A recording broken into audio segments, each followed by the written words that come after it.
Bonjour à toutes et à tous, on commence cette revue de presse avec notre grande page Ligue des Champions. Dans son entre d'Old Trafford, Manchester United s'est incliné face à l'Atlético de Madrid 1-0. Malgré un bon match nul obtenu à l'aller, Cristiano Ronaldo et sa bande n'ont pas su trouver la faille face à la défense organisée des Colchoneros. Rouge et enterré, résume le Daily Express dans son édition du jour. Manchester United va vivre une 6ème saison sans trophée, un véritable cataclysme pour un club de ce standing. Un homme fait la une de tous les quotidiens en Europe ce mercredi matin, c'est bien évidemment Cristiano Ronaldo. Habitué à tout remporter, le Portugais va vivre une saison blanche pour la première fois depuis la saison 2009-2010. Il sera également absent des quarts de finale de la Ligue des Champions pour la 3ème saison consécutive. Une véritable anomalie pour le quintuple Ballon d'Or. Le coup de l'Atlético, placarde le Manchester Evening News. Le Daily Mail fait dans le jeu de mots, tout a mal tourné peut-on lire. L'enfer Lodi, renchérit de son côté le Daily Mirror. En Italie, l'élimination de CR7 et de son équipe fait aussi la une. La revanche d'El Cholo, relaye le Corriere dello Sport. Même son de cloche en une de Tuttosport, Simeone élimine CR7.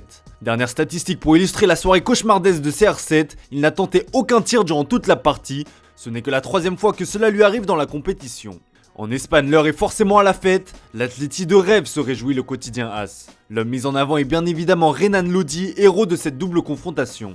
Auteur d'une passe décisive à l'aller, le Brésilien a inscrit le seul et unique but de la partie au retour qui a permis aux Colchoneros de décrocher leur qualification pour les quarts de finale. Par la grande porte, placarde Marca sur sa une. Exploit des matelassiers à Old Trafford, écrit le Mundo Deportivo dans son encart. Pour la première fois de son histoire, l'Atlético de Madrid a éliminé une équipe avec dans ses rangs Cristiano Ronaldo, tout simplement historique. Dans l'autre affiche des 8ème de finale de Ligue des Champions, le SL Benfica a surpris l'Ajax Amsterdam grâce à un but de sa pépite Darwin Nunez. D'un coup de casse salvateur, l'attaquant uruguayen a donné la qualification aux siens. Les quotidiens portugais ne s'y trompent pas et remercient leur héros ce matin. Glorieux, titre Abola. Super héros, rapporte Record. Même son de cloche en une du quotidien O Jogo, Darwin leur donne des ailes. Le club lisboète est en quart de finale de Ligue des Champions, une première depuis 2016. Aux Pays-Bas, c'est évidemment la soupe à la grimace ce mercredi matin. Ça s'échappe, regrette le quotidien AD en référence à l'élimination en Ligue des Champions.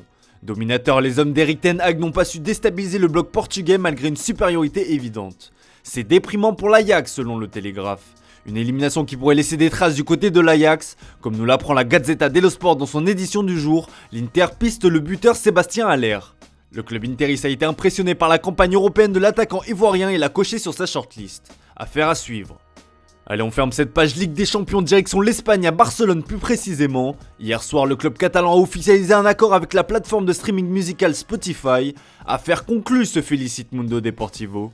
Ce partenariat avec l'entreprise suédoise va rapporter au moins 280 millions d'euros à la formation barcelonaise. Un joli coup de pouce pour les caisses qui se trouvaient dans le rouge.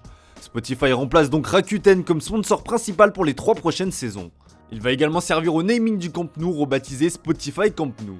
Autre bonne nouvelle pour le Barça, comme le rapporte le quotidien Sport, Franck Kessié sera la 2ème recrue du mercato estival du Barça.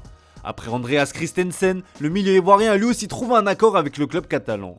Un profil recherché et désiré par Xavi et l'ensemble du staff barcelonais. Libre cet été, il devrait paraffer un contrat de 5 ans assorti d'un salaire avoisinant les 6,5 millions d'euros selon certaines sources. Un nouveau joli coup réalisé par le FC Barcelone. Si tout semble rose au Barça, ce n'est pas totalement le cas. En effet, vous le savez, le rêve de Joan Laporta se nomme Erling Haaland. Et bien ce rêve pourrait ne jamais se réaliser, la faute à Manchester City. Comme le révèle le Daily Mail ce mercredi matin, les Sky Blues sont bien décidés à doubler la concurrence en proposant un salaire mirobolant au cyborg norvégien. C'est simple, la formation entraînée par Pep Guardiola serait prêt à faire d'Erling Haaland le joueur le mieux payé de Premier League. Un salaire hebdomadaire de 594 000 euros, soit environ 30 millions d'euros par saison. Reste maintenant à savoir si cela sera suffisant face au poids historique du Real Madrid, car comme le Relay Sport, le Real Madrid renchérit très fort pour Haaland. Une opération à 350 millions d'euros, coût du transfert et salaire compris, signale AS dans son encart. Les enchères ont débuté et ça risque d'atteindre des sommets. Voilà, c'est tout pour ce matin, merci pour votre fidélité, bonne journée à vous, on se retrouve tout à l'heure pour le traditionnel JT Foot Mercato.